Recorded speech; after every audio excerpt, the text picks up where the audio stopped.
Y pasamos sin más preámbulos a la primera comunicación, que corre a cargo de Jesús López de Lerma Galán, de la Universidad de Sevilla, la influencia de la Revolución Liberal en el desarrollo de la prensa en España.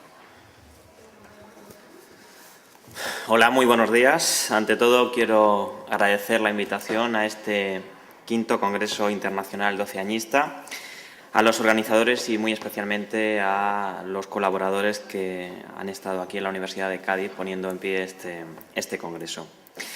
Hoy les voy a hablar muy brevemente de la influencia de la Revolución Liberal en el desarrollo de la prensa en España.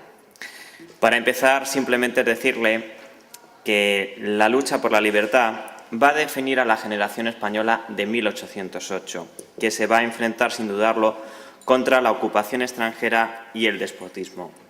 Las primeras formulaciones a favor de la libertad de prensa se basan en la idea de que era necesario conocer los planteamientos de los ciudadanos para gobernar con buen sentido. Todo el que se siente liberal reconoce la más absoluta libertad de pensamiento y el consiguiente derecho de hacerlo público a través de la imprenta. Yo soy periodista y abogado y también doctor en Comunicación y Derecho. Por eso, a lo largo de mi exposición van a ir notando que yo lo que suelo hacer es mezclar todo lo que es historia del periodismo también con la aprobación legal de la libertad de imprenta en España. Por eso habrá connotaciones propias de un jurista y connotaciones propias del mundo de la comunicación, pero que entiendo que pueden resultarle interesantes. Decirle también, para ir avanzando en el tema, que la invasión militar francesa de la península genera que ciertos sectores políticos liberales movilicen a los combatientes patrióticos, haciéndoles partícipes de sus proyectos e ideas.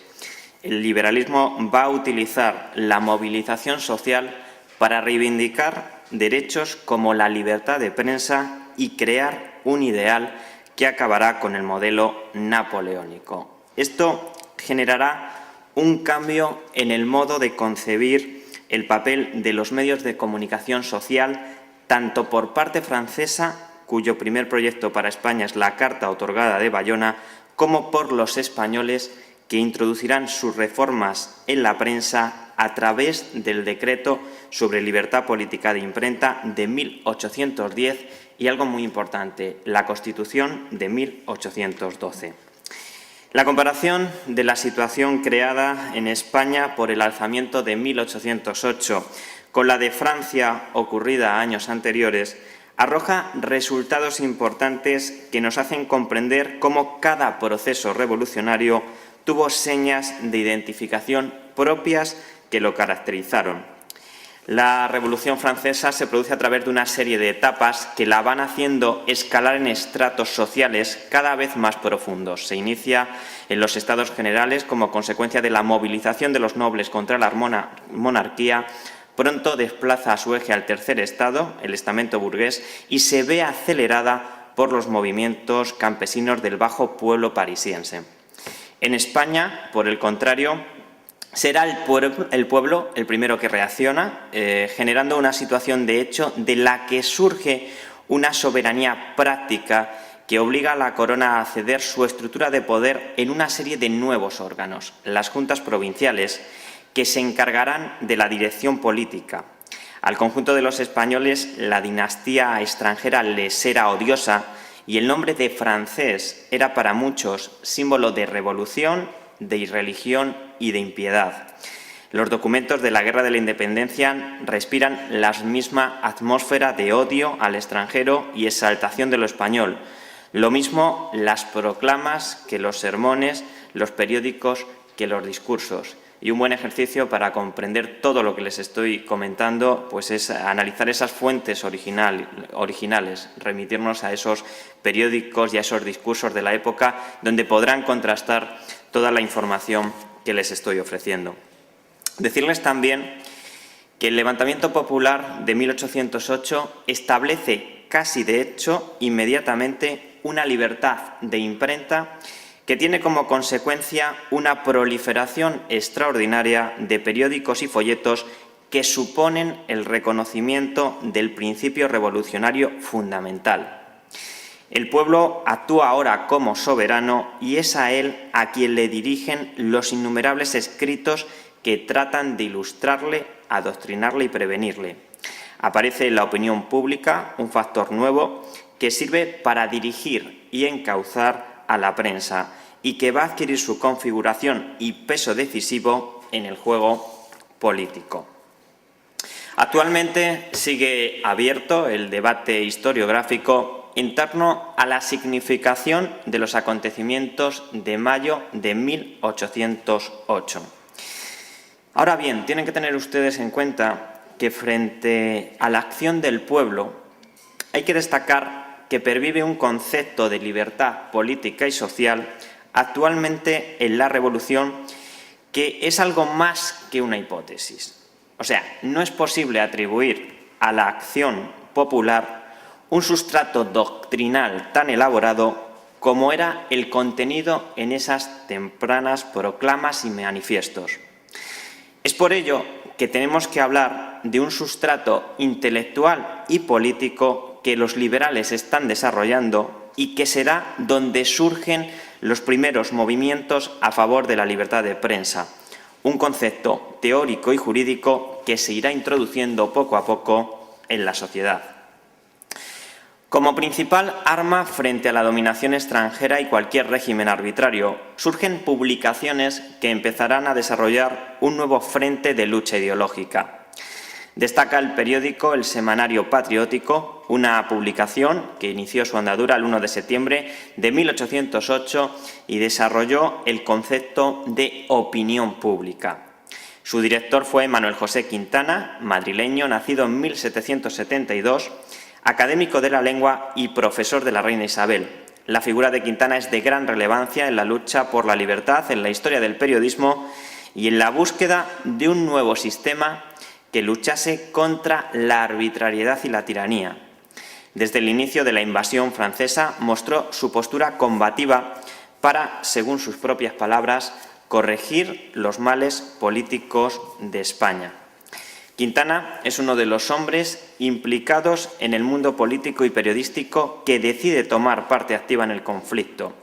Conoce el momento crucial que vive España y sabe que su implicación es necesaria para darle un nuevo rumbo al país. El Semanario Patriótico es considerado como la primera publicación política, sacando 14 números en Madrid. Cuando la capital se tomó por los franceses, el periódico se traslada a Sevilla, donde permanecerá hasta agosto de 1809. Luego reaparecerá en Cádiz en 1810 con la nueva Ley de Libertad de Imprenta y permanecerá hasta 1812, desapareciendo con la nueva Constitución. Otro aspecto interesante que me gustaría, aunque sea brevemente, tratar o abordar es el tratamiento de la censura en ese momento. El interés por la supresión de la censura previa para todo tipo de impresos se generaliza en 1809-1810. En esos años se producen múltiples manifestaciones en pro de la libertad de escribir mediante peticiones dirigidas a las nuevas autoridades o campañas propagandísticas a favor de la prensa libre que realizan diversas publicaciones. Manifestaciones en las que aparecen los mismos argumentos utilizados un poco más tarde por los diputados liberales en el Congreso para justificar su proyecto de ley de libertad de imprenta. En este primer momento, en el que se configura la libertad de imprenta, la ciudad de Cádiz se convierte en un referente de vital importancia. La actividad periodística en estos inicios es muy escasa, así en mayo de 1808 Cádiz tiene un único periódico, el Diario Mercantil de Cádiz. Este texto periodístico sirvió como portavoz del Gobierno a la opinión pública a partir de la transcripción de continuos bandos dictados al inicio de los sucesos. Tras empezar a reunirse las Cortes de Cádiz, este periódico tomó parte de las tendencias políticas del momento, decantándose en un principio por el bando servil para después pasar a defender posturas liberales. Otra publicación en ese momento en Cádiz será un viejo boletín marítimo, conocido como El Vigía, que termina de dibujar un pobre panorama de publicaciones que irá progresivamente cambiando. Hasta los inicios de 1810, cuando los franceses se adueñan de Andalucía, excepto Cádiz y San Fernando, no hay muchos títulos salvo los mencionados y algún otro como la Gaceta del Comercio. A partir de 1810 van a generarse nuevos cambios sociales en la ciudad de Cádiz como consecuencia de la afluencia desde toda España de una clase dirigente, política y literaria no comprometida con los franceses y un grupo considerable de escritores, comerciantes, militares, nobles y jerarquía eclesiástica. La ciudad crecerá en población y pasará a albergar más de 100.000 habitantes, convirtiéndose en una urbe totalmente abierta y culta. El proceso revolucionario, como consecuencia de la Guerra de la Independencia, sirvió para que los españoles pudieran poner en práctica sus dotes de autogobierno. Desaparecida la realidad del antiguo régimen, la convocatoria a Cortes era una ocasión magnífica para todos aquellos que tenían ideas renovadoras. Y esta situación incidirá muy directamente en la configuración de la libertad de imprenta como derecho. La formación y constitución de las Cortes de Cádiz el 24 de septiembre de 1810, en la que los diputados toman posesión de sus escaños, inicia el desarrollo de una prensa que se centrará en los asuntos tratados en los debates de la Cámara. Entre los asuntos cruciales que empezarán a tratarse en Cortes y que se dará a conocer a la sociedad a través de la prensa destacan la representación de América, las líneas de la futura Constitución y, en general, temas de gran calado social que serán, sobre todo, objeto también de tertulias en los cafés. Para muchos periodistas, la época de la formación de las Cortes significó un gran avance en la democratización del Estado. Sin embargo, existía el temor de que estos nuevos cambios encerraran abusos. Por eso, periodistas como Alcalá Galiano en sus artículos recordaba a los diputados que no eran simples propietarios del poder, sino representantes de la nación, debiendo ajustar su conducta a los dictados de la opinión pública. Y des en cuenta la importancia que tiene esta referencia, la prensa como parámetro de control de la Administración y del Gobierno, un referente vital, importante, que incluso trasladamos a nuestros días. Decirles también que el surgimiento de la Ley de Libertad de Imprenta permitió a la sociedad conocer las polémicas parlamentarias a través de las puntuales noticias de multitud de diarios, semanarios, gacetas, periódicos y folletos que no ocultaban su parcialidad ideológica con el fin de conseguir lectores doctrinalmente afines. Es en ese momento cuando los periódicos se muestran como órganos oficiosos de determinadas parcelas de una opinión pública sensibilizada por los asuntos políticos y los acontecimientos que se estaban desarrollando. Como prensa liberal podemos destacar, por ejemplo, publicaciones como La Triple Alianza o El Robespierre Español de Fernández Sardino, El Redactor General, con resúmenes de información y artículos de otros periódicos, El Tribuno del Pueblo Español, La Abeja Española y El Diario Mercantil. También hemos de destacar prensa servil antirreformista, en la que surgen títulos como El Diario de la Tarde, a favor de la permanencia del Santo Oficio, o El Procurador General de la Nación y del Rey, que plantea un escándalo ya que la regencia costeó este periódico. Y en mi tesis doctoral pues analizo precisamente algunas de estas publicaciones como los casos conflictivos con las Cortes de Cádiz, en las que se analiza la situación de ese periódico financiado como era el Procurador General de la Nación y del Rey. Decirle, sobre todo, también que esta explosión del periodismo en Cádiz hace incluso que las 7 imprentas de la ciudad no den abasto en los años siguientes para realizar el centenar de publicaciones que surgirán desde la primavera de 1810 hasta mayo de 1814. Para entender el proceso histórico, legal y periodístico que se está produciendo, debemos tener siempre presentes algunos datos. Hay investigadores que sostienen que los periódicos del 19 funcionan como registro documental de la oratoria parlamentaria y que como manifestación lingüística del fenómeno se producen trasvases y préstamos de la retórica parlamentaria hasta el específico lenguaje del periodismo. Y esto es cierto y además es muy curioso de comprobar, porque ustedes cogen diarios de sesiones empiezan a analizar los primeros debates en las Cortes de Cádiz y lo contrastan con los periódicos, con las publicaciones de la época, y existe ese trasvase lingüístico que se está produciendo. Hay como una especie de retroalimentación entre lo que se habla en las Cortes y lo que aparece publicado. Decirles también, como últimos apuntes y ya para terminar, matizarles que el 14 de octubre de 1810 fue leído ante las Cortes Extraordinarias reunidas en Cádiz el dictamen de la primera ley que aplica en España los principios liberales sobre la regulación de la imprenta. La facultad de los ciudadanos para publicar sus ideas queda justificada en el preámbulo como medio de frenar la arbitrariedad de los gobernantes, ilustrar a la nación y conocer a la opinión pública. Era algo que yo le decía. Digamos que lo que inspiraba en ese sentido la libertad de imprenta era también crear esos parámetros de control de la Administración. Y en el propio texto, si ustedes van a ese decreto, a ese primer decreto de libertad política de imprenta, podrán comprobar cómo en el preámbulo hacen esa mención a las referencias que yo les estoy citando textualmente. El 10 de noviembre de 1810 aparece el decreto sobre libertad política de imprenta, que sobre todo va a permitir la libertad de escribir, publicar e imprimir ideas políticas sin necesidad de licencia. Decirles también que el 10 de julio de 1813 las Cortes Generales y Extraordinarias aprobarán un decreto que rectificaba en algunos puntos el de 1810. Pero la Ley de Libertad Política de Imprenta demandaba algo más. Demandaba ese refrendo constitucional. Los grupos progresistas de la sociedad española necesitan un nuevo marco jurídico en el cual moverse. Por ello, era necesario un texto constitucional que entre sus derechos se recogiera la libertad de imprenta. Ese marco constitucional va a establecer un nuevo sistema político que permitirá a las Cortes de Cádiz formar un cuerpo legal tendente a desarticular la sociedad del antiguo régimen. La Constitución de 1812, proclamada solemnemente el 19 de marzo de ese año, hace mención importante a la imprenta.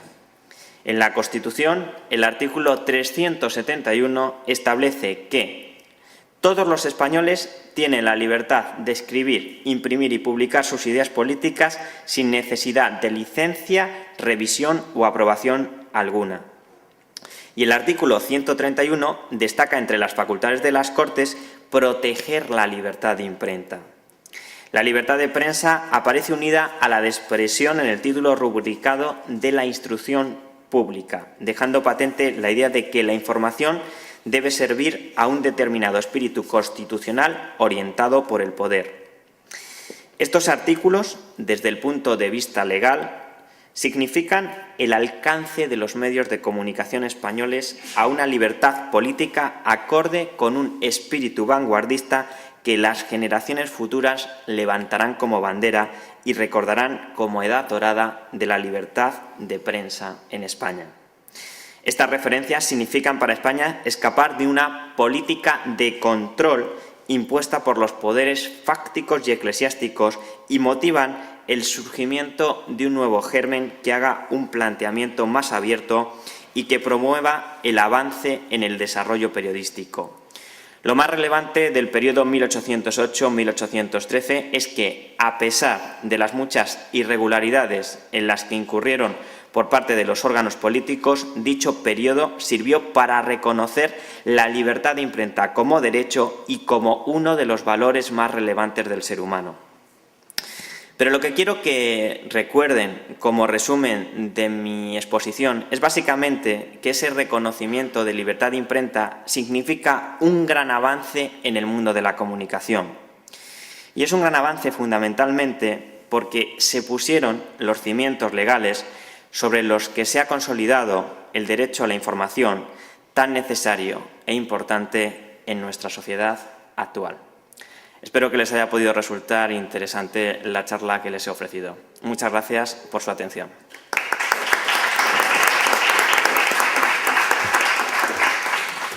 Pues muchas gracias al comunicante y pasamos ahora a la siguiente intervención de María Dolores Jimeno Pujol, de la Universidad Rovira i Virgili, que hablará sobre dos retóricas, una constitución y un rey en 1814, el eco de Reus y el centinela de la patria en Reus.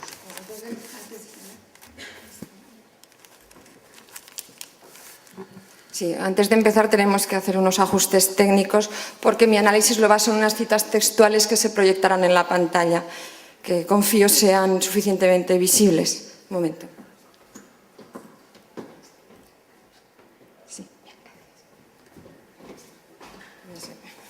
Voy a contar con un ayudante. Gracias.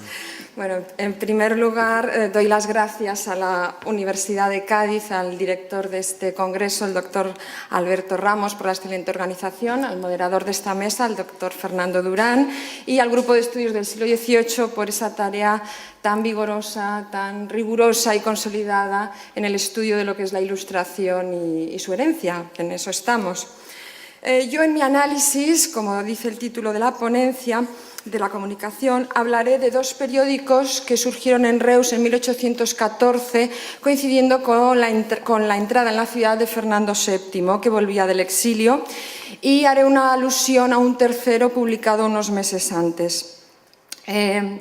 Con ellos se va a entablar un debate sobre la Constitución gaditana y la figura del rey desde posiciones, por un lado, absolutistas y por otro, liberales. En primer lugar, haré una breve descripción del contexto y de estas dos publicaciones y luego hablaré sobre todo de los textos de la Constitución, de sus bases intelectuales y de los escritos que produce al calor de la libertad de imprenta, tratándome un poco de ajustar a esta línea de palimpsestos que se ha definido en este congreso. Y luego, muy brevemente, condicionada por el tiempo, hablaré de la imagen del rey que ofrecen y remito a las actas que se publicarán si alguien tiene interés. Bueno, ¿qué pasa en la entonces Villa de Reus en 1814, una vez ha concluido la Guerra de la Independencia? La ciudad apenas había sufrido daños. Los reusenses habían pactado con los franceses las sucesivas ocupaciones motivados por su situación en un llano sin fortificar, pero eso sí, a cambio de importantes exacciones económicas que habían dejado la ciudad exhausta. Pero habían podido evitar la destrucción que sufrió la vecina Tarragona, que sufrió un brutal sitio en 1811. En la ciudad, a lo largo de la guerra y un poco antes, coincidiendo con la llegada de emigrados franceses tras la Revolución, había empezado a generarse un debate político y a configurarse dos ideologías opuestas, pero predominaba una fisonomía muy liberal, según diversos testimonios. Por ejemplo, un folleto publicado en Tarragona en 1813 lo denunciaba así: en Reus, con ardid, se ha introducido Madame Liberté, muy disfrazada, Madame Liberté, bajo cuya advocación estamos aquí. El primer diario reusense es también liberal. Se llamaba Periódico Político y Mercantil de la Villa de Reus y su primer número era del 4 de octubre de 1813. Tenía como lema Año Sexto de la Libertad Española y su promotor es ese señor que ven en la imagen, Jaime Ardévol y Cabré, un médico natural de una población cercana que se había formado en las universidades de Cervera, Huesca y Montpellier. Una persona inquieta que había sido capitán en la guerra contra la Convención y contra la Independencia, que había promovido obras ilustradas y que con ese periódico sufragaba la Casa de la Caridad.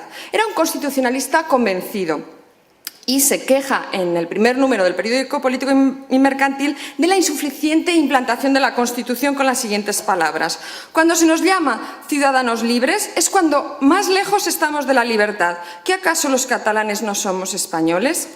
Las noticias sobre el retorno de Fernando VII y la camarilla a su alrededor lo inquietaron enormemente. Y más cuando el mismo día, el 1 de abril, el mismo día en que Fernando VII entra en Reus, surge un periódico titulado, vamos a la siguiente diapositiva, El Centinela de la Patria en Reus, que era obra del dominico Tomás Gatell y del franciscano Josep Rius, ambos de Reus. Era un periódico bisemanal que hubo de imprimirse en Tarragona, una ciudad más conservadora, y que a lo largo de su breve historia vivió agresiones, quemas, fue pisoteado, recibieron amenazas.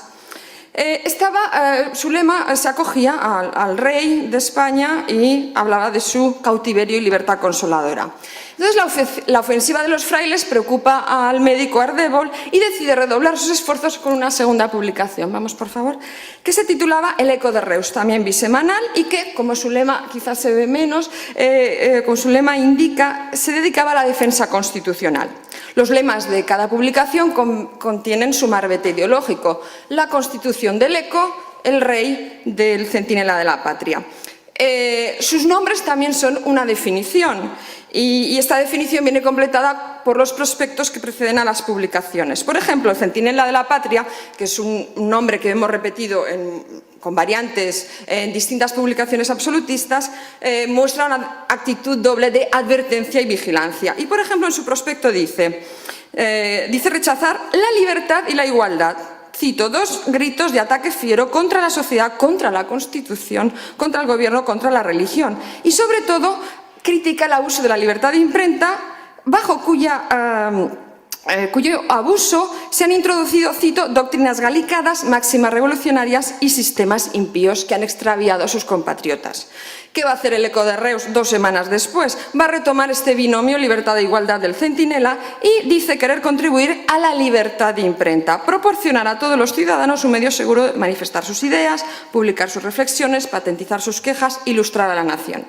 Y sobre todo lo que quiere es difundirse a los que nunca han tenido acceso a la expresión pública por razones sociales. Y así proclama la dulce igualdad. Cito, de este modo cumpliremos el goce de un bien nacional. Veremos a un mendigo que sepa escribir, publicar la dureza de un millonario que le niega el mendrugo de su mesa. Las palabras son muy hermosas, pero son retóricas porque se aceptaban con preferencia artículos de suscriptores y debían llegar francos de porte. Sin embargo, el Eco pues pretende eso, ser el eco de lo que otros le transmitan y transmitir más ecos de libertad. De una manera u otra, cada periódico se ve impelido a utilizar la libertad de prensa. La burguesía liberal de Ardèvol porque es un nuevo y único medio para difundirse y crear esa opinión pública que pretenden los liberales. Y los otros, los frailes ultramontanos, porque el púlpito se les ha quedado pequeño en esta coyuntura.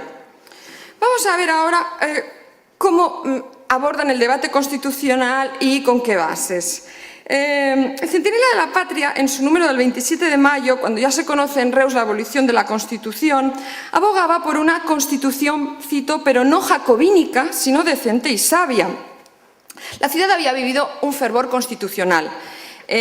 Habían recibido un ejemplar en septiembre de 1812 y se le habían dedicado públicos festejos. En otoño de 1813 la plaza principal de Reus pasó a ser la Plaza de la Constitución y estaba a la venta en las librerías, aunque según se queja Ardèvol a un precio exorbitante. Por eso, ¿qué hace él? Asume la tarea urgente de difundir el mensaje constitucional con el propósito ilustrado de hacer entender el texto, y entonces va a recurrir a un tono muy didáctico. Entonces, ¿qué hace? Comenta artículos concretos, explica términos políticos, cito, en estilo sencillo para todos los ciudadanos, recurre a diálogos ejemplificadores o añade el diario de 2 sesiones de Cortes, que es una sección habitual en su otro periódico. ¿Cómo se trata de convencer? Usa la Constitución sin detallar sus fuentes, aunque la huella de Rousseau y su pacto social se encuentran en aquella y en los debates previos a las Cortes, como ha estudiado Jefferson Spell en su clásico estudio. Seguramente Ardèvol, que se había doctorado con una tesis en francés, conocía a los autores de referencia, pero sabe que su rival absolutista le va a reprochar extranjerismo si alude a estos autores y va a recurrir, por lo tanto, a una doble estrategia de omisión reforzada con otra de manifestación o expresión. Vamos a la cita número 1. Va a presentar las raíces hispanas de la Constitución española que él ve en la Constitución antigua aragonesa, cuya fórmula de juramento, en esa misma diapositiva, la cita 2, lleva implícita la soberanía nacional e incluso, según él, de una manera mucho más avanzada que la Constitución gaditana. Aparte, vincula la Constitución al derecho natural emanada del mismo Dios. En efecto, la crítica del Centinela va a basarse en buena parte en desvelar las bases teóricas del adversario y va a prevenir contra ellas de 2 maneras: mediante advertencias alarmantes, a la manera de un predicador cristiano, o con la deconstrucción irónica en un intento de desacreditar cierta pretendida superioridad intelectual que exhiben los liberales, a su juicio. Vamos a la siguiente pantalla. Hay una sección en este periódico absolutista, la primera, titulada Política Cristiana, que es como un poco el editorial del periódico. Y ahí, utilizando el estilo que digo del predicador, apóstrofes a la segunda persona, tono apocalíptico, exclamaciones e interrogaciones retóricas, va a tratar de combatir los fantasmas antievangélicos producidos por la libertad de imprenta. Hojas ponzoñosas que se reparten gratis en Reus con los errores, blasfemias de, y está ahí resaltado en color, Lutero, Calvino, Rousseau, Voltaire, d'Alembert, escrito tal cual. Son las palabras de un párroco alarmado por los efectos que estos escritos producen en sus feligreses. El Centinela ve por doquier un plan de los filósofos para acabar con la religión, con sus ministros, para trastocar las jerarquías, desorganizar la hacienda, en fin, para sembrar la anarquía. Y su auténtica bestia negra es Jean-Jacques Rousseau, por el número de alusiones que le dedica y por el tono de la crítica. Le llama antisocial por querer devolver al hombre a su estado natural desentendido del Génesis, o usa imágenes infernales comparándolo con el mismo Luzbel. Iríamos ahora a la pantalla siguiente, la cita número 2. Dice él que el Rousseau, tal cual, se ha introducido literalmente en Reus, Rousseau y el Eusebio, que es su secuela, y enmascarado, y ahí iríamos a la cita 3, bajo los extractos de otros periódicos que introduce el Eco. Y ahí la cita 3 es muy interesante porque se citan dos títulos, incluso con la referencia bibliográfica, el discours sur l'origine et les fondements de l'inégalité parmi les hommes y el contraste social. Y se ve que el fraile ha leído el original francés. Y también, esto no lo he escrito, la crítica que de él efectuó Voltaire, con las siguientes palabras, cito: el patriarca Voltaire recitó de aquella obra original el siguiente elogio: Nouveau livre contre le genre humain. Y luego lo traduce con una postilla irónica.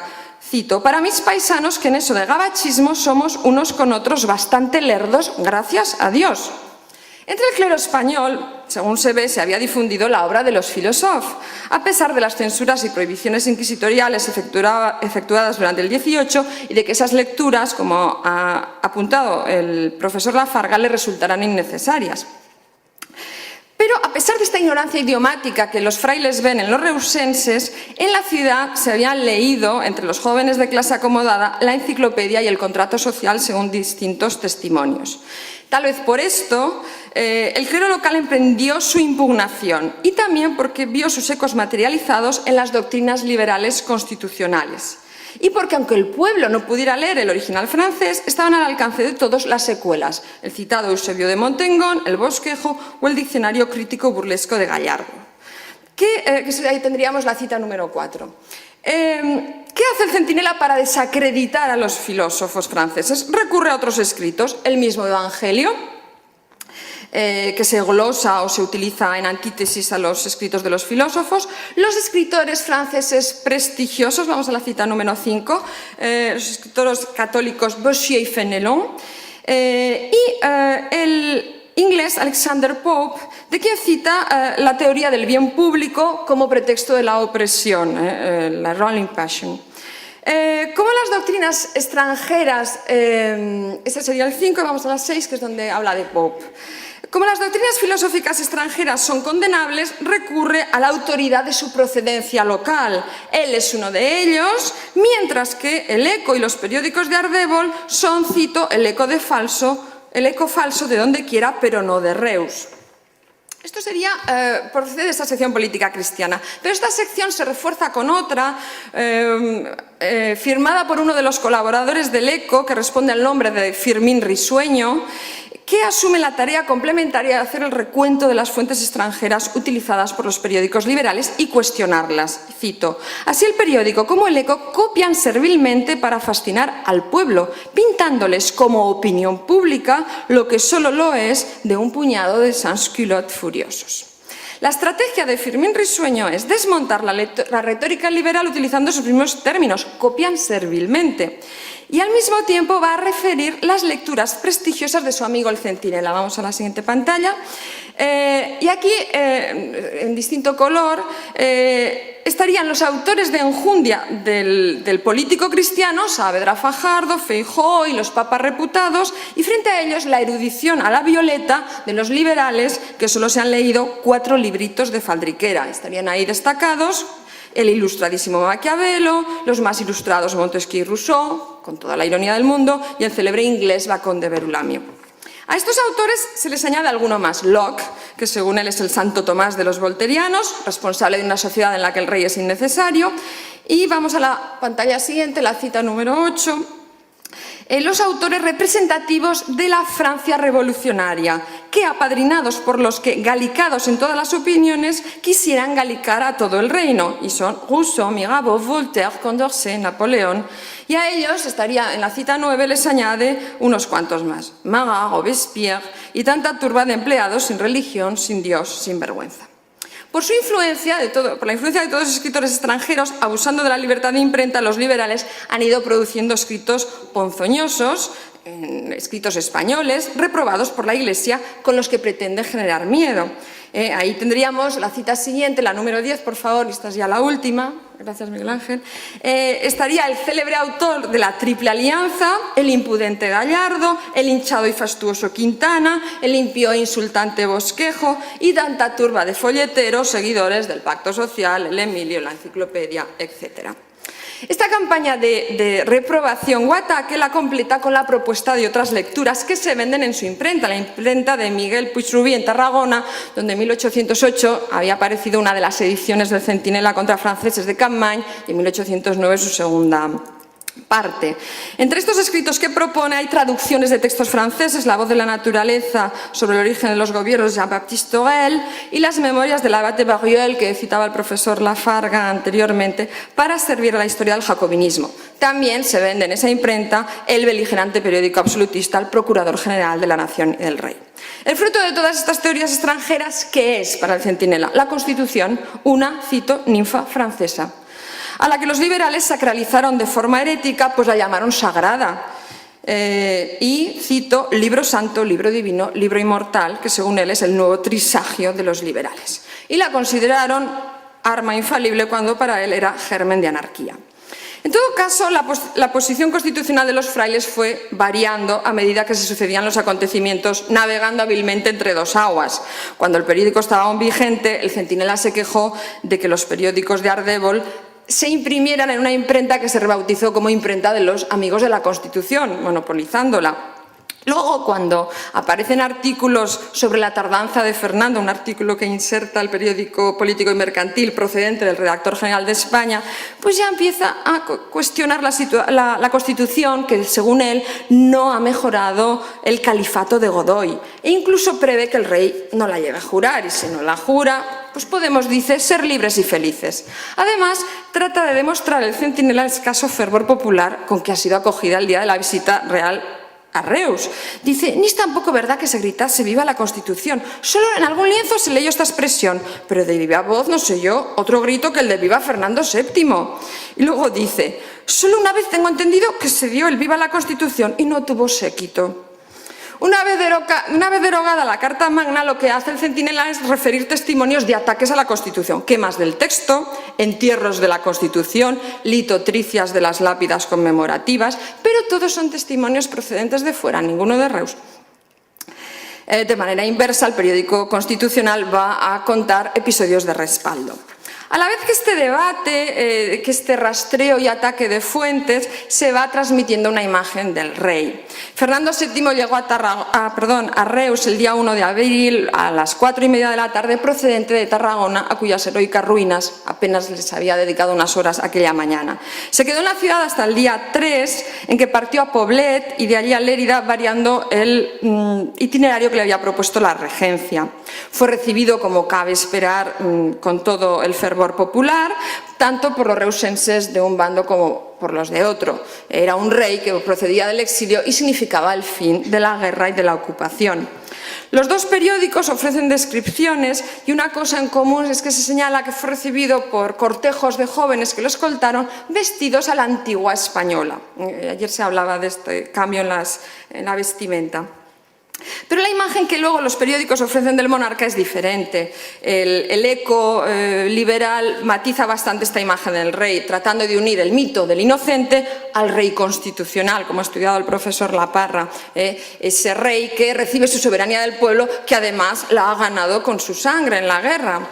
Mientras los absolutistas trazan un rey absolutamente mítico, rey víctima en Francia de Napoleón y ahora pretendida víctima de los liberales, y rey héroe que al final acaba triunfando y que va a conducir al pueblo español, pueblo predilecto y elegido de Dios, según las reglas indestructibles de la revelación.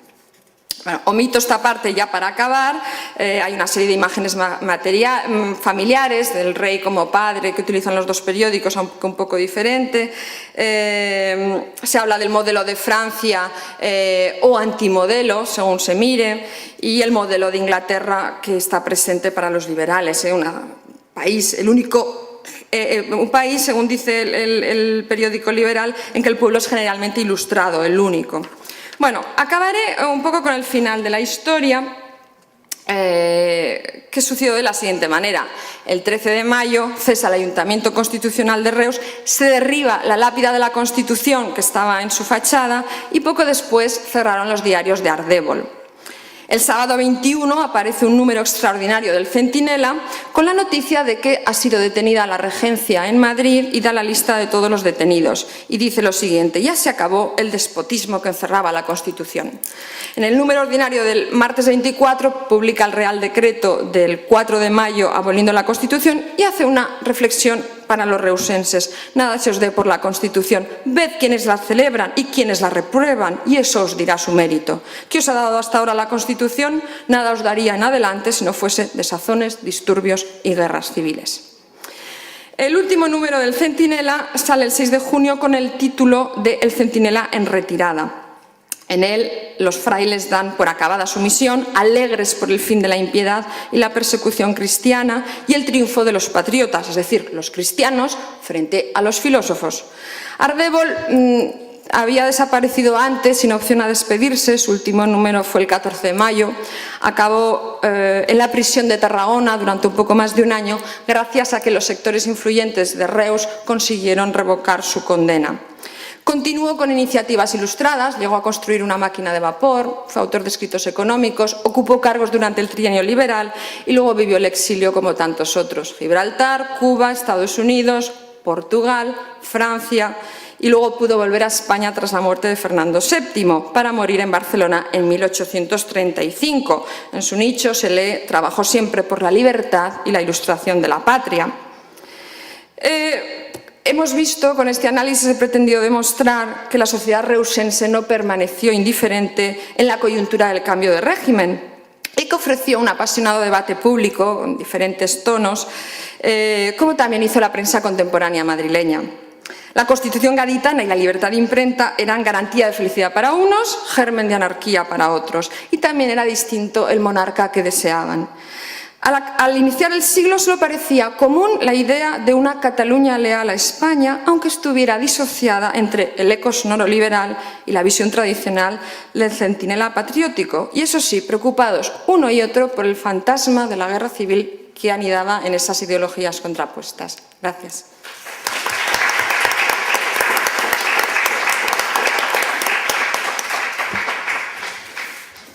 Muchas gracias, Lola, por la capacidad de síntesis. Solo te has pasado 2 minutos, ¿no? Bueno, gracias. Y pasamos ahora a la profesora Rachida Garrafi de la Universidad de Tetuán, que va a hablar de Lizardi, escritor con espíritu doceañista.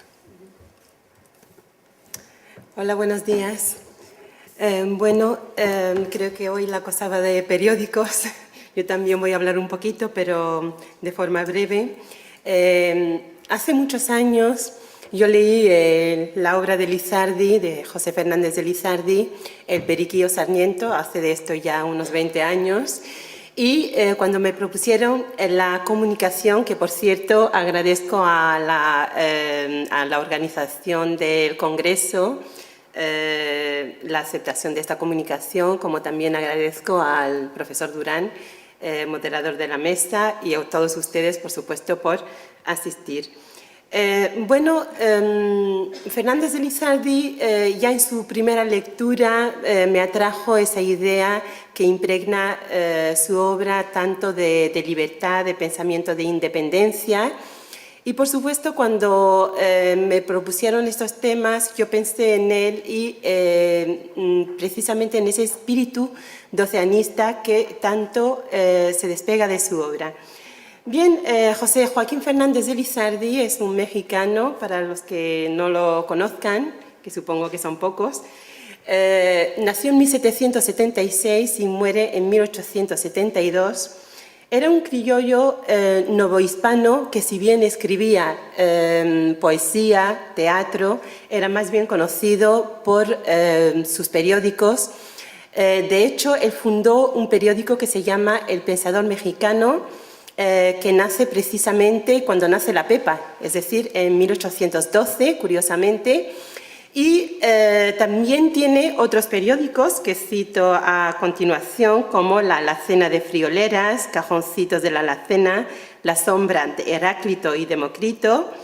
Y decir que estos periódicos eran su principal fuente de ingresos, o sea que él prácticamente vivía de esto. Y sucede que después de fundar ese periódico llamado El Pensador Mexicano, solo dura 2 años. En 1814 se le cancela, incluso se le sanciona y se le prohíbe el seguir con la publicación del mismo.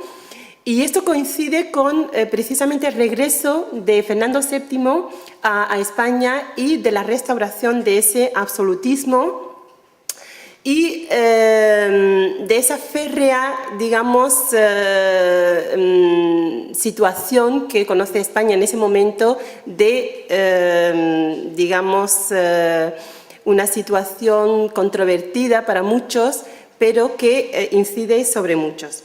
Bien, la restauración y la abolición, por supuesto, de la Constitución de Cádiz, se queda entonces el periodista, al no tener ese periódico para su publicación, se queda con el seudónimo para él y se le reconoce también por El Pensador Mexicano a Lizardi. Bien,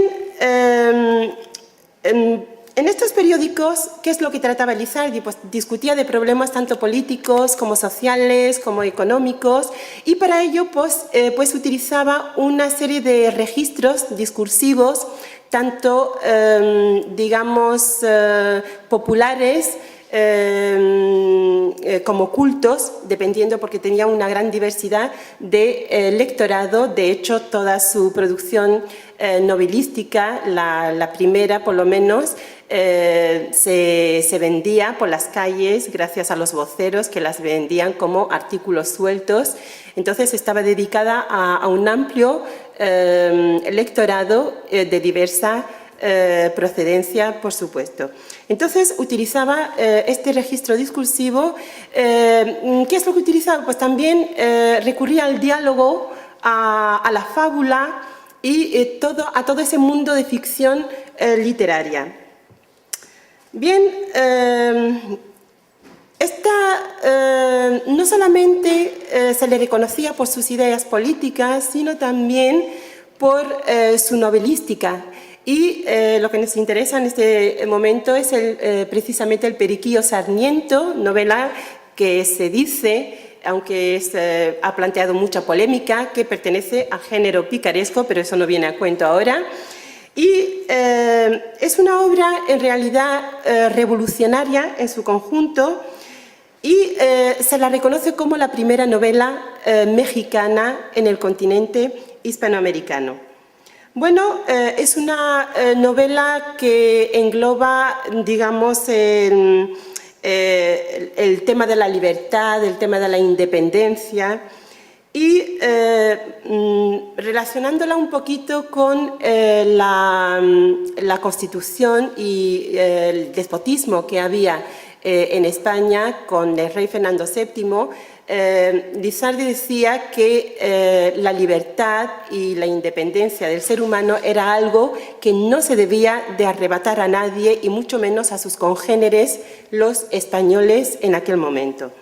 Entonces, claro, todo esto lo plantea a partir de su conocimiento de la Constitución, de su conocimiento, por supuesto, intelectual de la Constitución de Cádiz.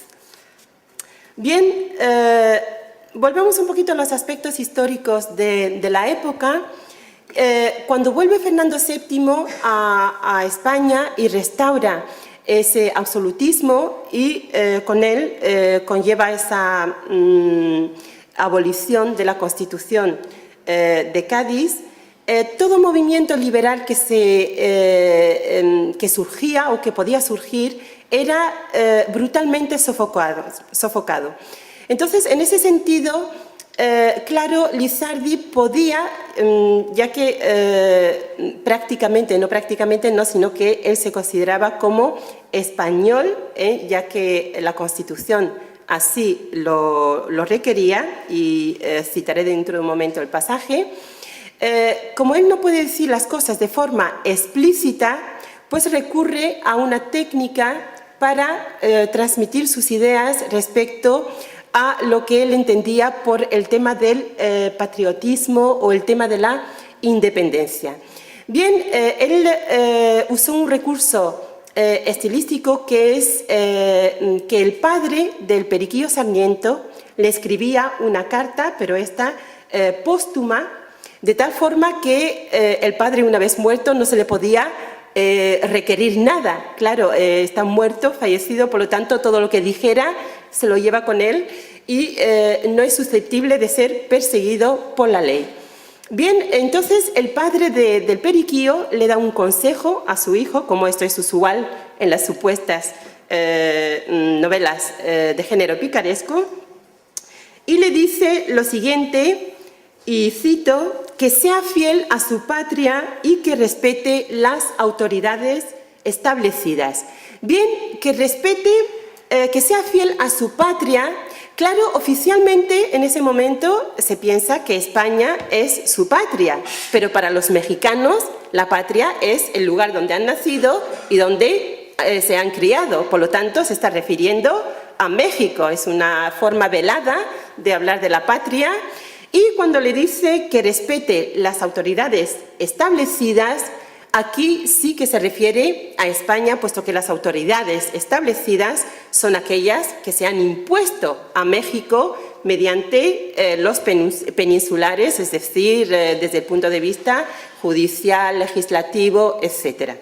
Bien, por eso el padre quiere que su hijo sea patriótico, es decir, que luche por la independencia de su país, pero que en realidad lo haga de tal forma que no se atraiga,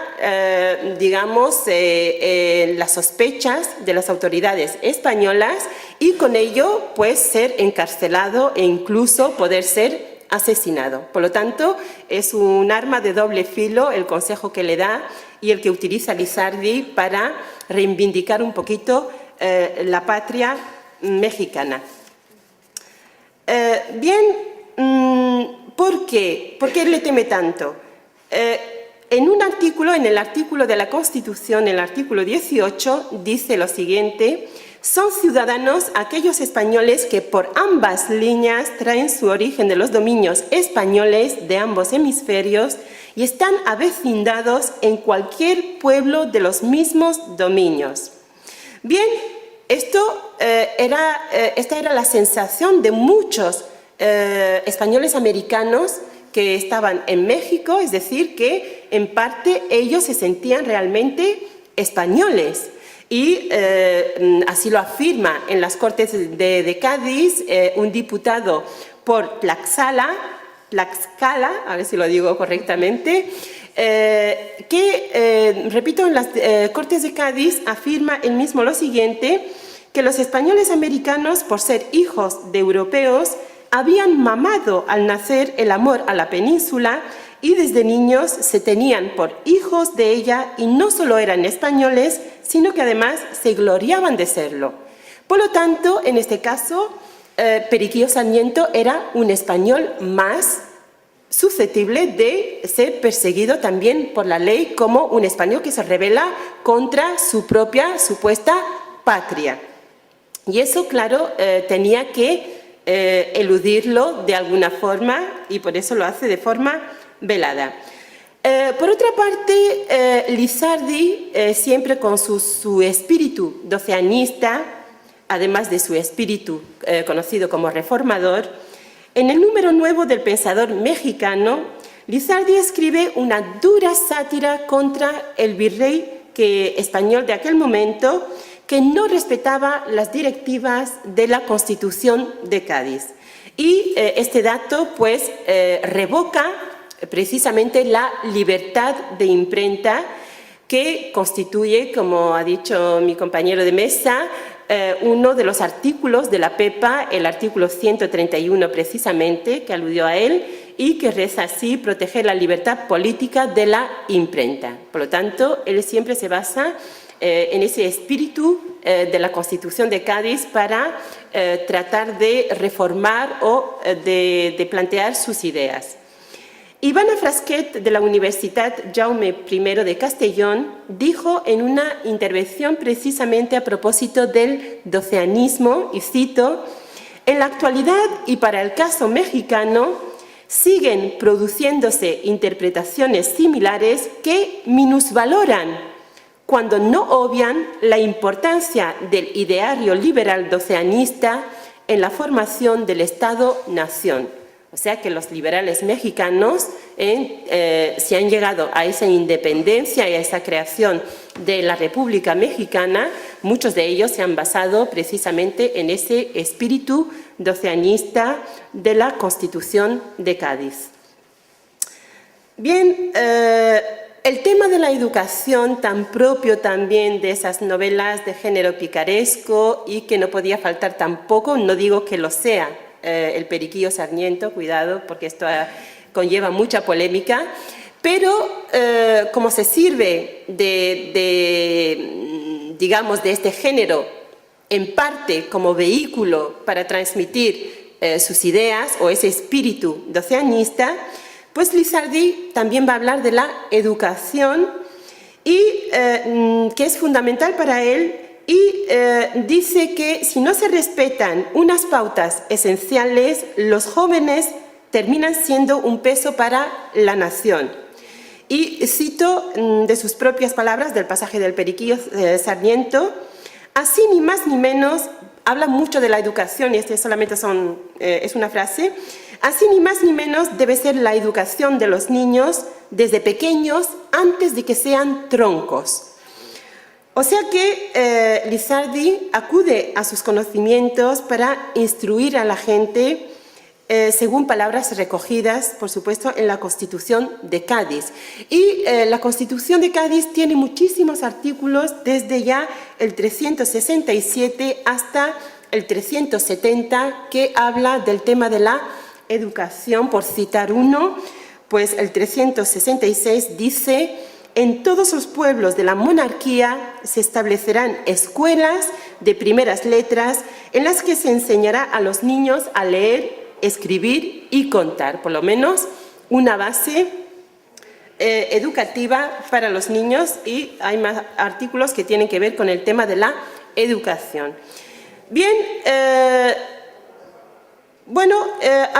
hay muchos temas que Lizardi vincula con la Constitución o que está animada por su mente, por el tema del contenido de la Constitución de Cádiz, pero además hay un dato en la obra, y es que en las postrimerías del periodo virreinal de la población novohispana,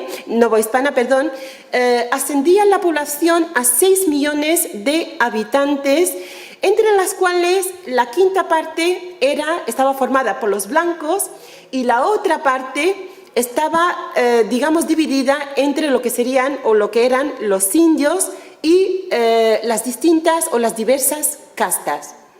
Bien, el interés por este sistema de castas, y se llegó a identificar incluso hasta 53 castas en México, no radica ni en el rigor taxonómico ni en la validez de su administración, sino que tenía que ver con ese sentimiento de desasosiego que producía esa existencia multirracial en México. Porque, bueno, pues porque esto revela por parte de los peninsulares y de los criollos un empeño por mantener los privilegios intactos, esos privilegios, por supuesto, sociales, económicos y legales, y también para marcar esa superioridad jerárquica con lo que ellos llamaban sus subordinados o grupos subordinados.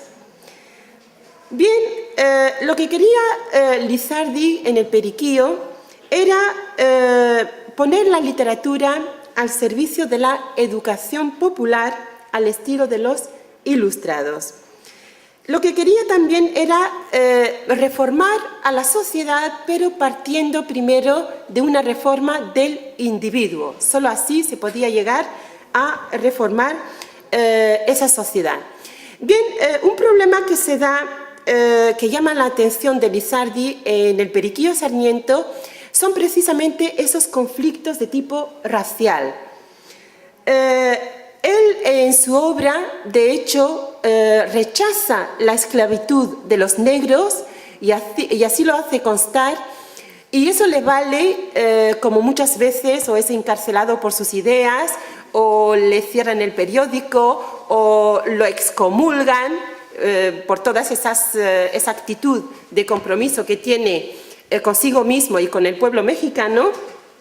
Y en esta forma, pues no podía ser de otro modo, también el apartado o el bloque en el cual él rechaza o hace apología de ese rechazo de la esclavitud de los negros, pues también le prohíben ese tomo cuarto, pero ya les dije al principio que la obra al principio se vendía por las calles como artículos sueltos, por lo tanto la forma manuscrita también siguió divulgándose y posteriormente en época de la independencia de México volvería a reincorporarse ese tomo cuarto a su obra primera. Bien, quedan claras estas ideas ilustradas de Lizardi en cuanto al tema de la igualdad, que es otro artículo que recoge la Constitución de Cádiz, es decir, que todos los españoles o todos los que forman parte de España son iguales ante la ley sin digamos, prerrogativas de género, de raza o de lo que sea.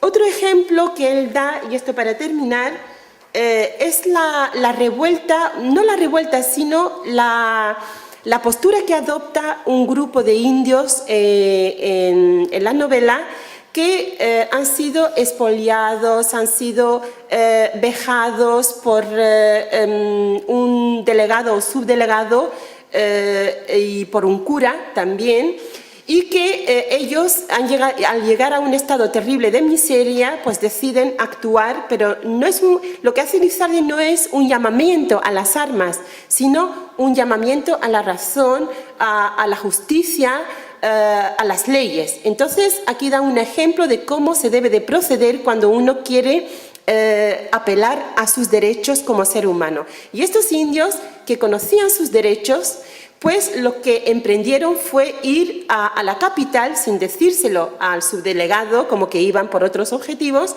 pero van a la audiencia real y ahí pues plantean su demanda que tiene una respuesta esperanzadora, y es que el subdelegado se le encarcela, se le aprehende y ellos ven, digamos, que se hace justicia con sus derechos. Y esto lo que quiere Lizardi transmitir es que ni siquiera los blancos están por encima de la ley, y esto pues otra vez nos remitimos a uno de los artículos de la Constitución de Cádiz, es que todos los españoles son iguales ante la ley.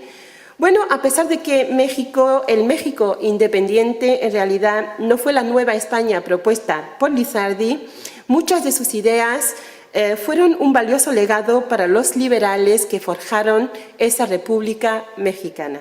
Y con esto doy fin a mi intervención. Gracias.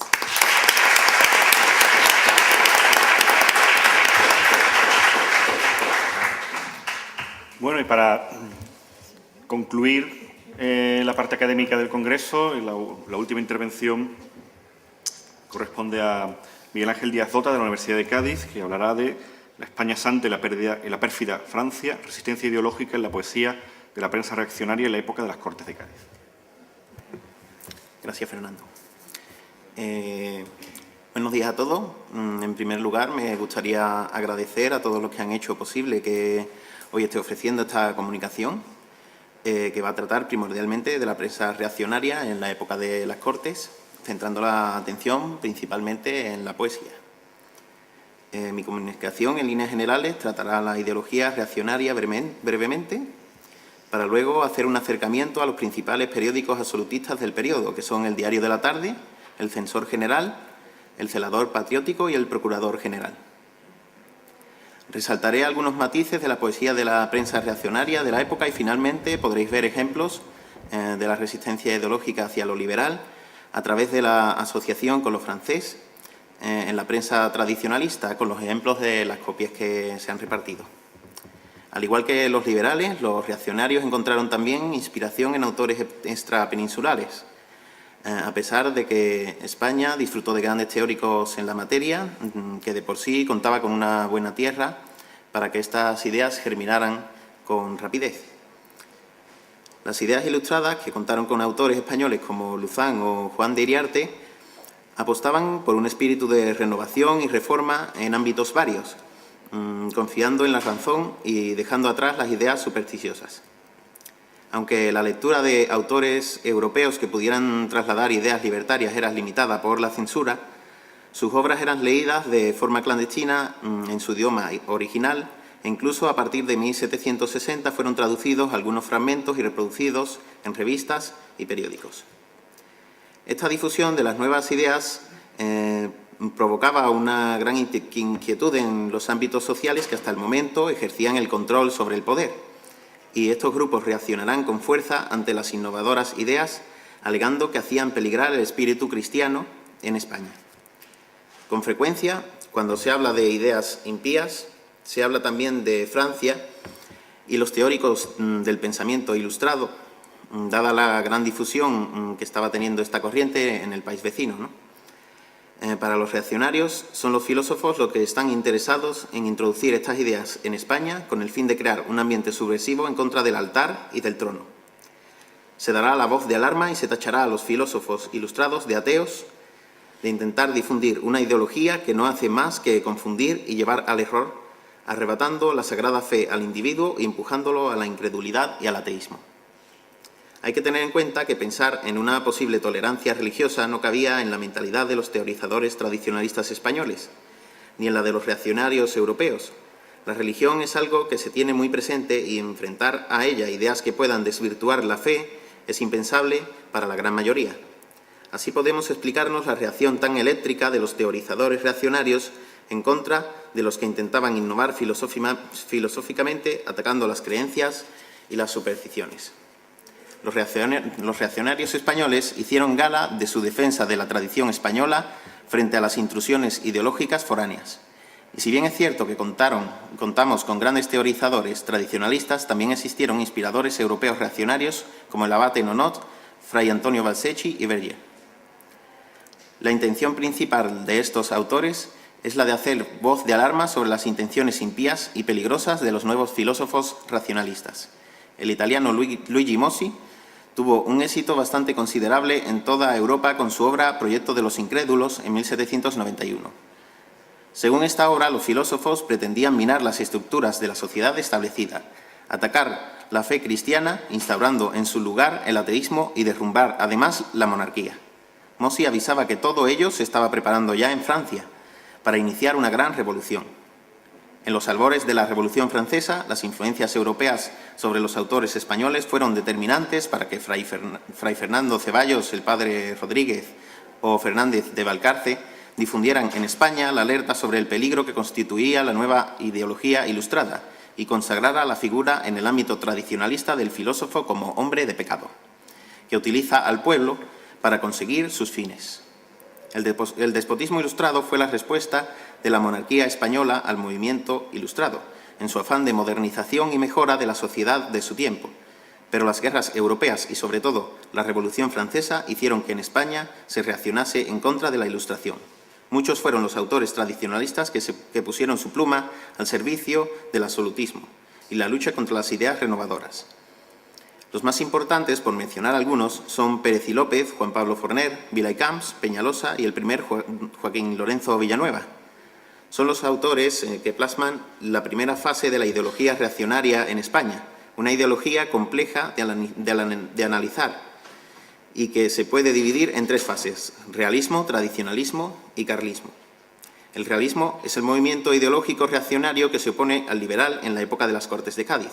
Realistas como Miguel de Lardizábal, el obispo de Orense, o José Joaquín Colón, fueron procesados por las Cortes al no aceptar el principio de soberanía nacional.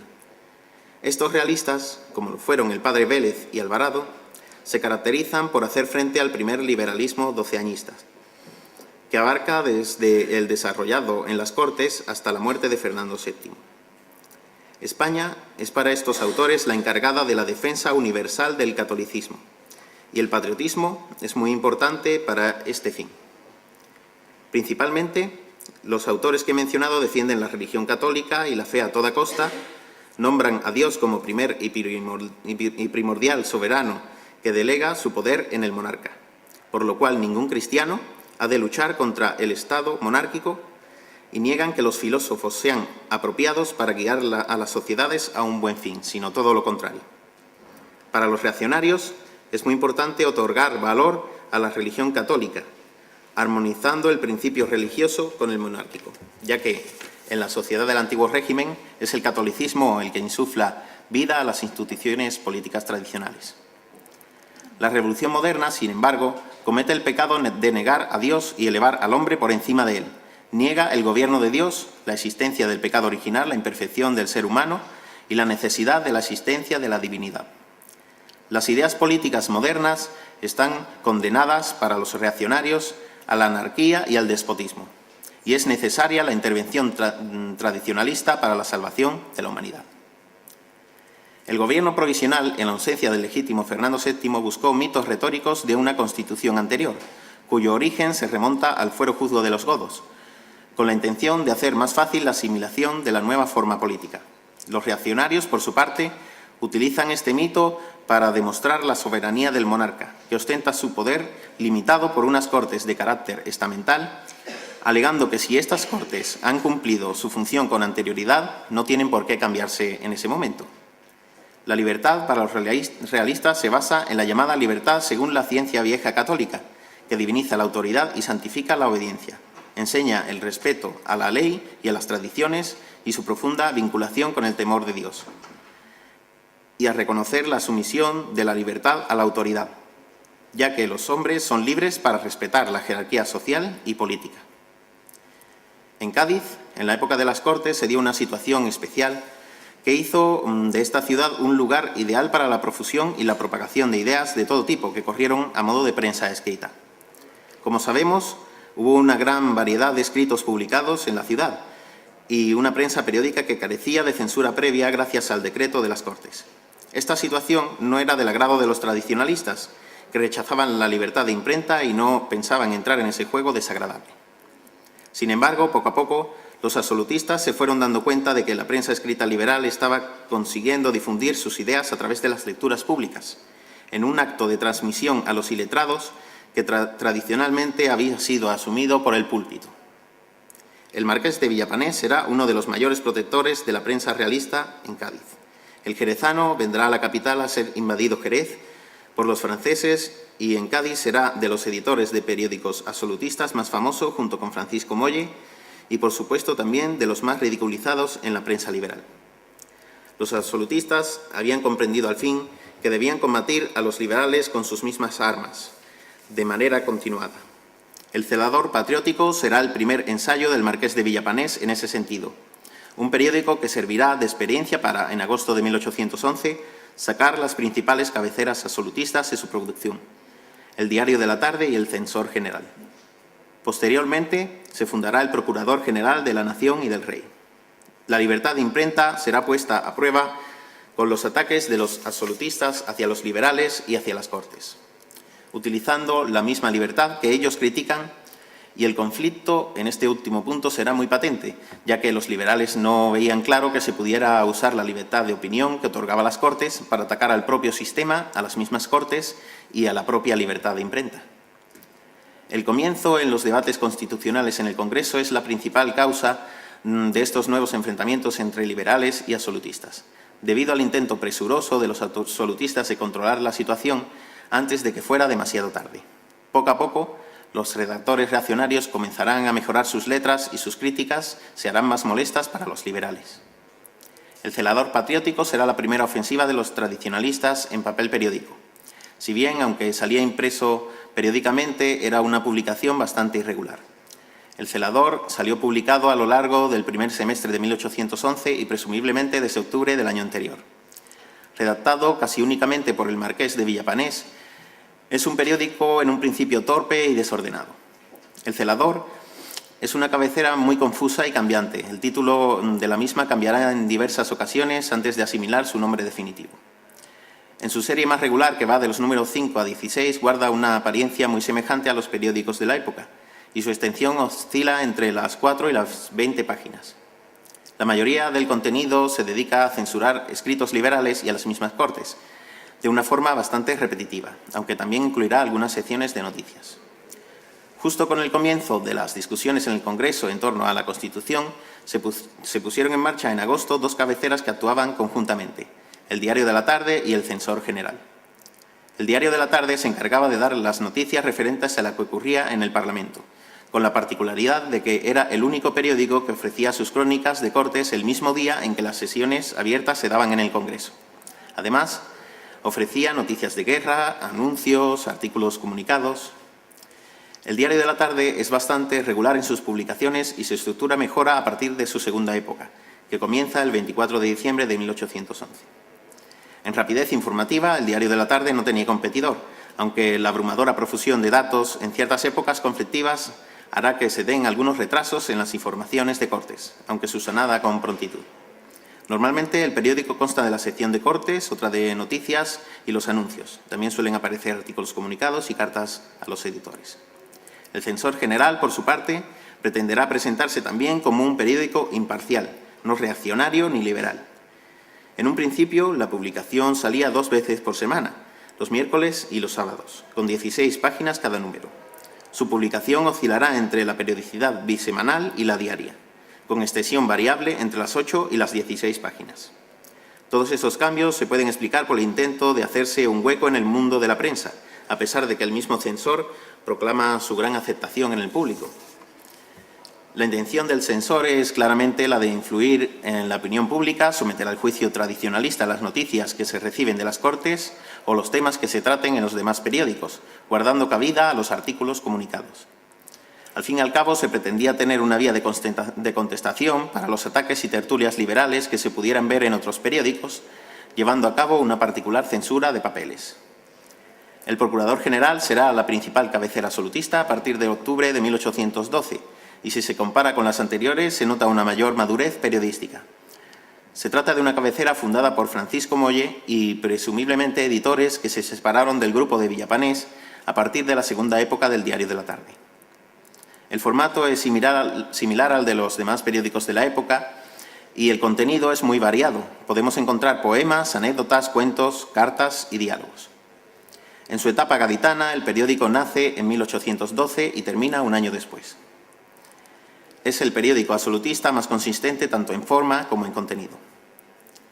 La poesía de la prensa reaccionaria no brilla principalmente por su calidad estilística y en muchas ocasiones parece estar hecha presurosamente y con poco cuidado, pero es cierto que es poesía política y cumple con el objetivo de contestar a los ataques liberales e intentar mermar la credibilidad de las ideas políticas innovadoras. Es de merecer que unas letras que son representativas de la oposición de la ideología liberal en el Cádiz de las Cortes obtengan la atención necesaria para completar nuestra labor investigadora.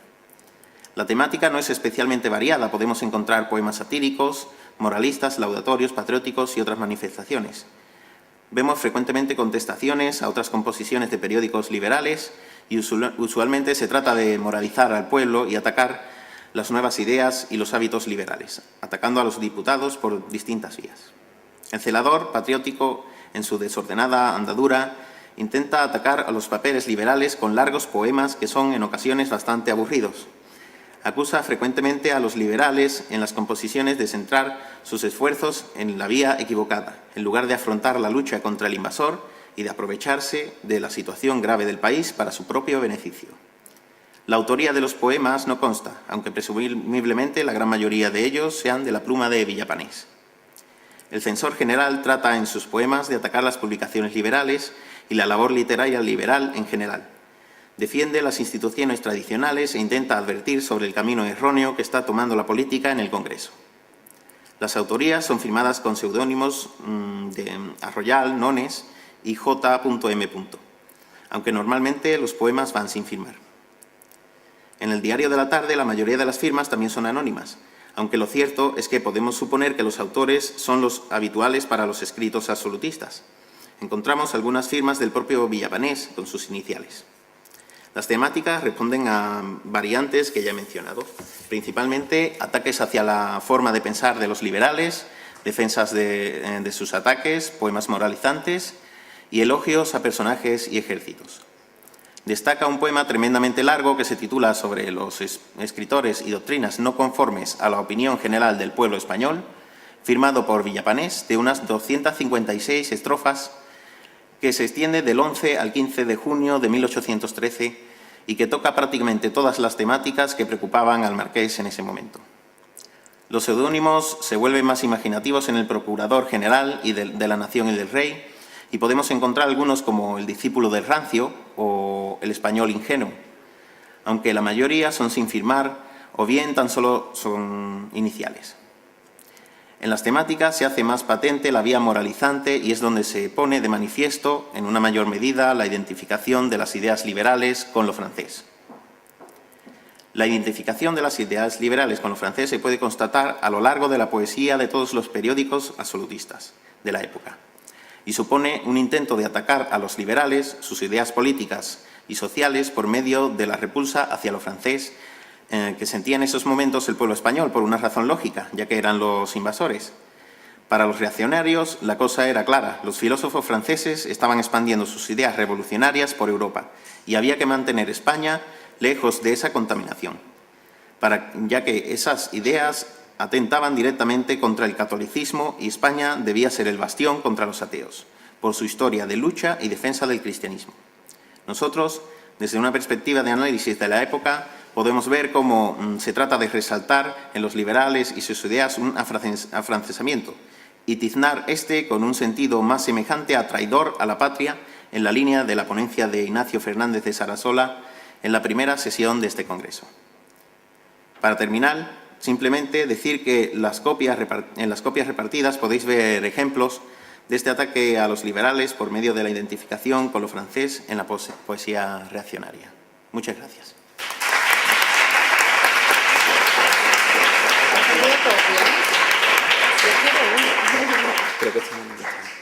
Bueno, pues muchas gracias a los cuatro comunicantes y estamos ya 5 minutos por delante de la hora prevista a la clausura del Congreso. Entonces, ¿qué hacemos, Alberto? ¿Pasamos directamente a la clausura? No pasa nada, si queréis 5 minutos. Bueno, pues entonces si alguien quiere hacer alguna intervención o pregunta, pero que sean breves y directas. Tengo una pregunta, pero no sé. Esto que está colocado ahí, habla de turbas, de políticos y de gente impía y todo eso, ¿de dónde es? Es del periódico El Centinela de la Patria en Reus, que se publica en 1814, coincidiendo con el retorno de Fernando VII y su paso por la ciudad. Ah, qué bien, qué bien. Sí. Periódico absolutista, evidentemente. A ver si venimos a todas las sesiones, Alberto. Roberto.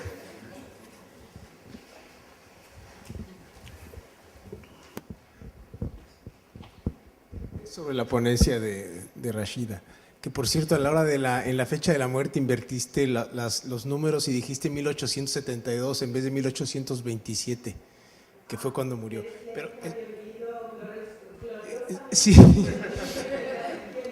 Y la cuestión es nada más insistir sobre una de las ideas que planteaste en tu ponencia, porque sobre el doceañismo, que tú lo llamas de Lizardi, y porque es de los pocos autores que ya cuando está a punto de consumarse la independencia en la Nueva España, estamos en 1820, tiene un artículo en el que, digamos, como advierte a las autoridades que si no se van a mantener con la independencia de México las libertades que garantizaba la Constitución de Cádiz, él prefiere quedarse dentro de la monarquía hispánica.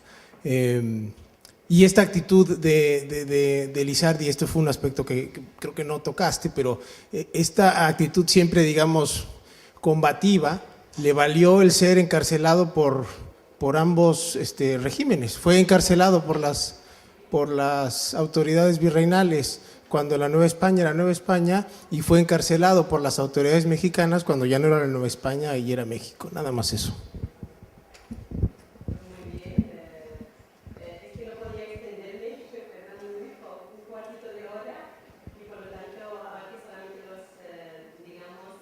Aspectos que me parecieron más relevantes, pero hay muchísimo más que decir sobre Lizardi, indudablemente.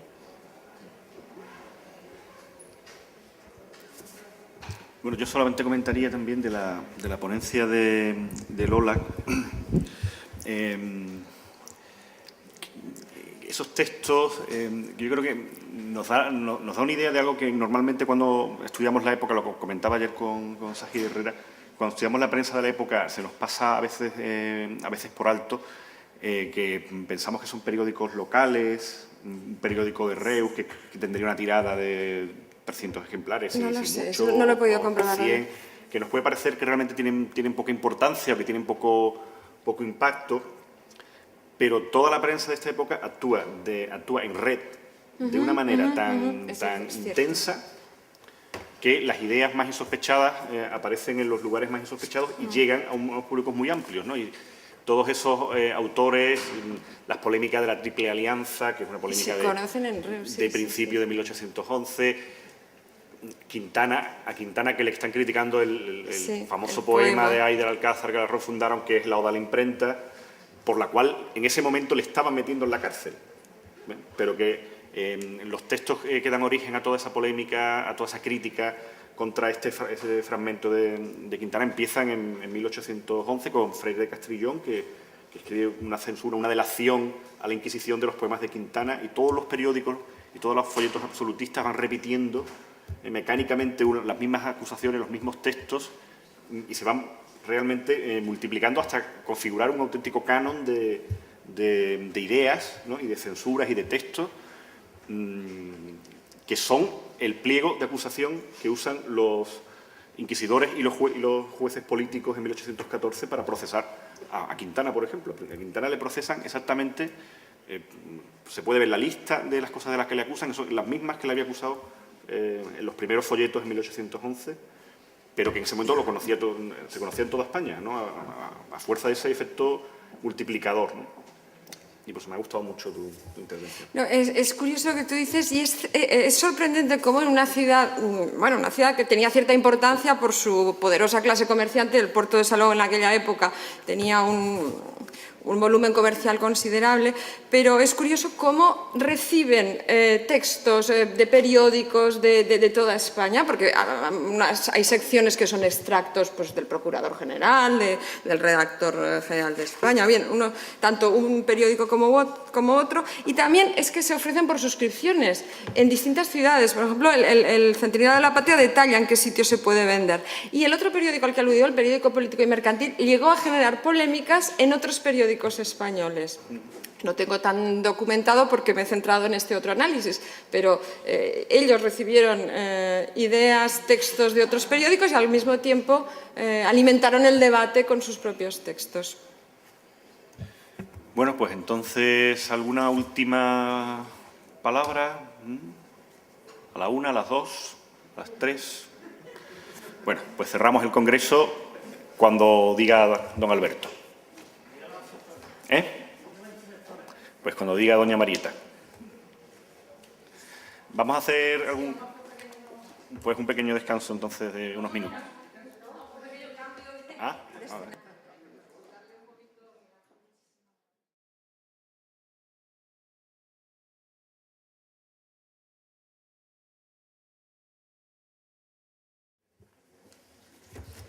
Bueno, pues muy brevemente os saludo de nuevo. Buenas tardes a todos y vamos a proceder al acto de clausura de este quinto Congreso Internacional doceañista y, en primer lugar, pues le voy a dar la palabra a Alberto Romero como coordinador del Congreso.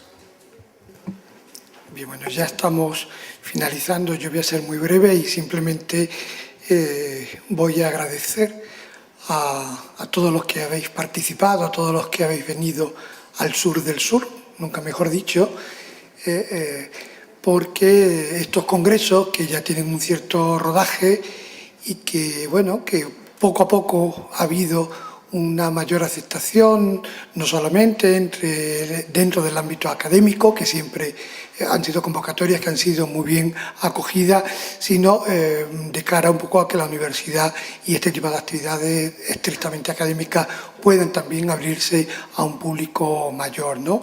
Ese cambio lo hemos notado de manera muy sensible en esta ocasión y también como un colaborador de mi compañero de mesa, el doctor Ramos, pues quiero manifestar el agradecimiento por parte de los profesores que formamos un amplio equipo de trabajo, no solamente por el apoyo de la institución, aquí en la persona de la vicerrectora de Extensión Universitaria, Marieta Canto, sino también porque, como pudimos comprobar el día de la inauguración, posiblemente el año que viene tengamos que poner una mesa el doble de larga, lo cual puede parecer un poco broma, pero bueno, yo creo que es algo muy importante, ¿no? La colaboración institucional, la suma, que siempre aporta, bueno, además de una mayor cantidad de recursos económicos que son imprescindibles para poder realizar este tipo de actividades, sino también yo creo que ayuda mucho a que todos estemos en el mismo camino, en la senda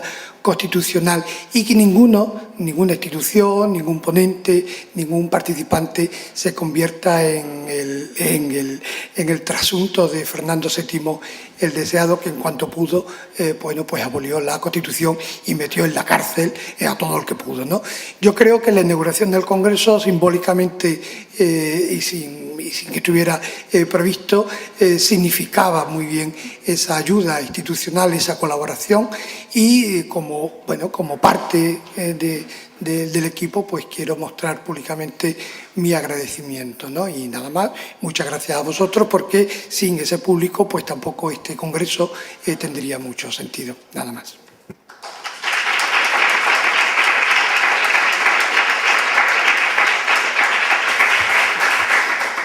Profesor Alberto Ramos Santana. Bueno, yo no voy a decir prácticamente nada más. Tenía un discurso preparado de unos cuantos folios, pero he pensado que no voy a leerlo. Sí quería solamente decir algo para el próximo año. El otro día di la lista de títulos de siguientes congresos y el del año 2010 estaba previsto. Bueno, sí, estaba pensando ahora mismo que hemos pasado al Ecuador. De 8 previstos, ya estamos en el quinto. Para el 2010 habíamos puesto un título que no recuerdo exactamente cómo era, pero en la parte final decía Textos para una revolución. No me acuerdo, falta algo al principio. El otro día en una reunión clandestina en la barra de un bar decidimos que había que matizar el título y que no va a ser exactamente Textos para una revolución, va a ser Discursos o algo así, porque nos dimos cuenta o pensamos que decir solamente textos parecería que iba solamente al texto escrito y había que incluir, por ejemplo, también la imagen y otro tipo de representaciones para la revolución, con lo cual os matizaremos el título en breve, pero en principio hemos pensado Discursos para una revolución, incluyendo todo tipo de discursos, pero ya pensaremos exactamente cómo lo ponemos. De todas formas, quedáis emplazados ya para aproximadamente en torno a mediados de marzo del 2010, en donde volveremos a organizar el Congreso. En esta ocasión intentaremos que sea un poco más largo y que sea más intenso y que en vez de 12 horas diarias, pues que tenga 14 o 15. Ya os avisaremos con tiempo para que vengáis preparados. Y, sí, pero para mayores de edad, exclusivamente. Bueno, pues muchas gracias a todos por vuestra participación y, bueno, lo dicho.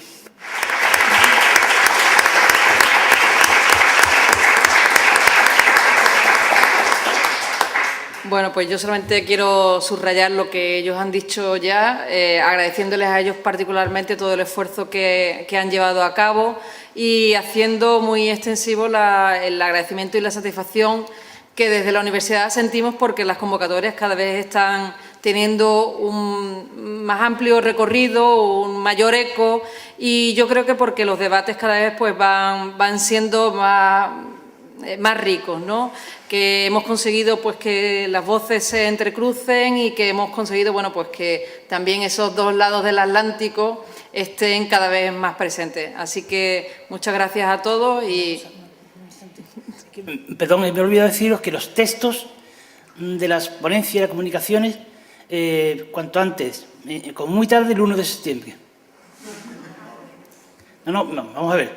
Es que vamos a publicar 2 tomos. El tomo de los buenos, que será el que lo manden antes del verano, y un apéndice en peor calidad, de imprenta, que será los que lo manden después.